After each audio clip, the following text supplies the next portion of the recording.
Most people believe side hustles are about finding some magical idea that nobody has tried before. Dropshipping, crypto trading, YouTube automation, affiliate marketing. These are the ideas everyone sees, and that's exactly why they stop working for most people. Because when everyone is looking at the same place, the opportunity is already gone. The real side hustles are hidden in places that don't look exciting, don't sound viral, and don't feel like business at first glance.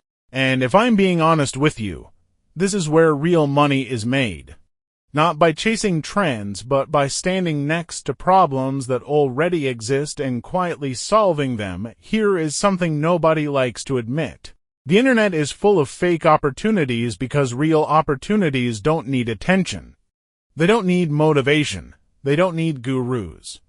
They exist because businesses and people are already losing time, money, and energy every day. And when you understand this, you stop asking what business should I start and you start asking where is value leaking right now. Value leaks when people don't know what to do. Value leaks when systems are broken. Value leaks when work is boring, repetitive, or confusing. And those leaks are where hidden side hustles live. One of the most powerful hidden hustles is something I call digital middleman work. You are not creating products, you are not inventing services. You are simply standing between demand and supply and charging for coordination. Small businesses do not want to deal with freelancers. Freelancers do not want to deal with clients. You become the bridge. Let's say a local restaurant has a terrible website and no online menu. They don't know who to hire, what to pay, or what to ask for. You go to them and say, I can fix your website and make it mobile-friendly so customers can order easily. You don't say how. You don't talk about code, you talk about results. Then you go to a freelancer platform and hire someone who already knows how to do it. You pay them $20 or $30, you charge the business $100 or $200. You are not paid for skills, you are paid for direction. And direction is more valuable than effort. This is how agencies are born, not from talent, but from positioning. Another hidden side hustle is something that looks stupid at first, but works incredibly well. Organizing information that already exists. We live in an age where data is everywhere but clarity is nowhere. People are drowning in information but starving for decisions. So the person who filters, cleans, and presents information wins. For example, imagine collecting a list of YouTube channels in one niche that are monetized but inactive.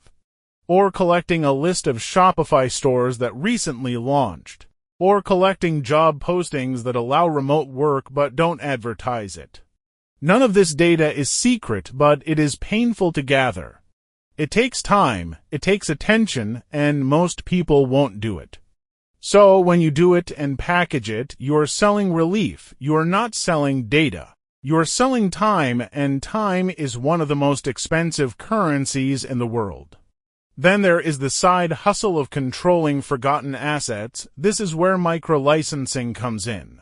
There are millions of photos, songs, videos, and graphics sitting on hard drives doing nothing. Their creators made them once and forgot about them. You contact those creators and offer them a simple deal. You handle distribution, they keep ownership, and you split the revenue. You upload their content to stock sites, YouTube libraries, and content platforms that pay per view or per download. You don't need to be creative, you need to be consistent.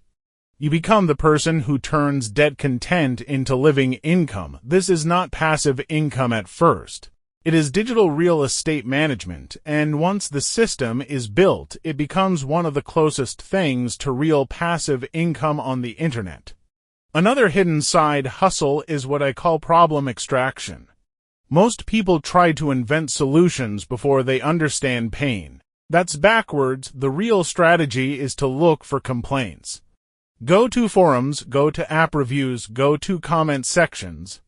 You are not looking for inspiration. You are looking for frustration. What do people repeat over and over? What do they fail at again and again? When you find one small repeated problem, you build a small tool for it. Not a startup, not a big app, a simple guide, template, or system. People don't pay for innovation, they pay for relief. If someone is confused every day, they will gladly pay to stop being confused. And the smaller and clearer the problem, the easier it is to sell. There is also something extremely underrated called language and market arbitrage. Trends don't happen everywhere at the same time. Tools are not discovered in every country at the same time. Business models don't spread evenly. If you understand one market and one language, you can copy success from another market and introduce it locally. This could be a YouTube channel, a newsletter, or a simple service. You're not stealing ideas, you're translating opportunity. And when you do that early, you look like a pioneer even though you are just a messenger. Most wealth is built not by creating new things, but by moving existing things to places where they don't exist yet. Another side hustle nobody wants to talk about is digital cleanup work. The internet is messy, companies leave old profiles, broken links, hacked pages, fake reviews, and outdated listings everywhere. This hurts their trust and their sales. You can offer services like fixing Google Maps errors, removing spam links, restoring lost social accounts, or cleaning duplicate business listings. These are not glamorous jobs. But they are urgent jobs, and urgency creates buyers. When a business loses access to its Facebook page, it will pay quickly. When a business loses its Google ranking, it will pay immediately. You don't market yourself as a creator. You market yourself as a fixer, and fixers always get paid. There is also a hidden hustle in buying and improving neglected digital assets. Some YouTube channels have subscribers but no uploads. Some websites have traffic but no monetization. Some TikTok pages have views but no strategy. You can buy or take control of these assets, improve them slightly, and then sell them. You don't need to build from zero. You need to recognize trapped value.